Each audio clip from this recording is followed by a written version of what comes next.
Hello everyone, welcome back to my channel. কেমন আছো তোমরা সবাই? আশা করছি সবাই খুব ভালো আছো।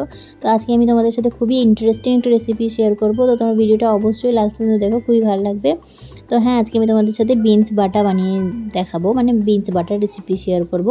তো ভিডিওটা লাস্ট পর্যন্ত দেখো, অবশ্যই তোমাদের ভালো লাগবে।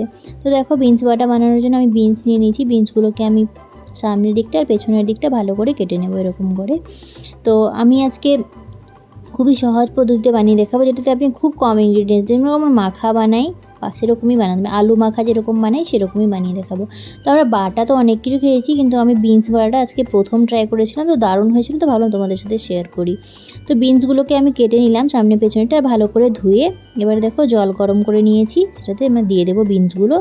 আর হচ্ছে ঢেকে 5-10 মিনিটের মতো সেদ্ধ করে নেব বিনসগুলোকে। তো দেখো, বিনসগুলো আমার সেদ্ধ হয়ে গেছে। এবারে আমি এটাকে গ্রাইন্ডারে বের করে নেব। আপনারা চাইলে বিনসগুলো ছোটো ছোটো করে কেটেও দিতে পারেন, নাহলে এমনিও দিতে পারেন, কোনো অসুবিধা হবে না।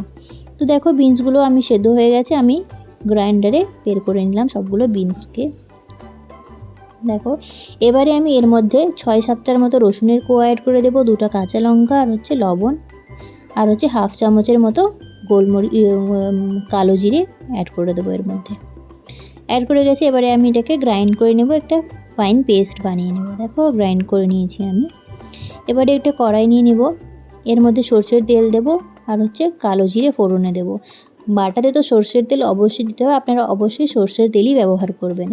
এবারে দেখো, একটু গরম হলে তেলটা, আমি এর মধ্যে যে বিনসটা বেটে রেখেছিলাম সেটা অ্যাড করে দেবো। এবারে এটাকে ভালো করে নাড়িয়ে চাড়িয়ে মাখিয়ে নিতে হবে, মানে মিক্স করে নিতে হবে।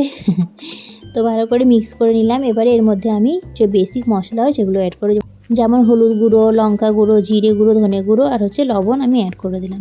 লবণটা আপনি সেই হিসাবে অ্যাড করবেন যে আপনি পেস্ট বাটার সময়ও লবণ অ্যাড করেছিলেন, সেই হিসাবে লবণটা অ্যাড করতে হবে। এবারে 1/2 চামচের মতো আমি এখানে চিনি অ্যাড করে দেবো। চিনি যে কোনো খাবারের স্বাদ দ্বিগুণ বাড়িয়ে দেয়, তাই জন্য হালকা চিনি অ্যাড করে দেবো। এতে কোনো মিষ্টি আসবে না, ঝালই লবণই থাকবে। তো দেখো, কনসিস্টেন্সিটা আমাদেরকে এরকম ঠিক করে নিতে হবে ভালো করে। দেখো, এবারে দেখো রেডি হয়ে গেছে আমার বিনস বাটা। তো গরম ভাতের সাথে দারুণ লাগে খেতে, আপনারা অবশ্যই বাড়িতে ট্রাই করেন। এটা খুবই সহজ রেসিপি, তো আপনারা অবশ্যই বাড়িতে ট্রাই করেন আর বলবেন যে কেমন। আর আমার যে ভিডিও যদি ভালো লেগে থাকে, তাহলে আমার চ্যানেলটাকে সাবস্ক্রাইব করে দেবেন। আর হচ্ছে আমার এরকম নতুন নতুন ভিডিও পেতে বেল আইকন প্রেস করে দেবেন, যাতে প্রথমেই নোটিফিকেশান আপনার ফোনে যায়।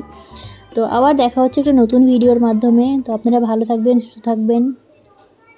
তো থ্যাংক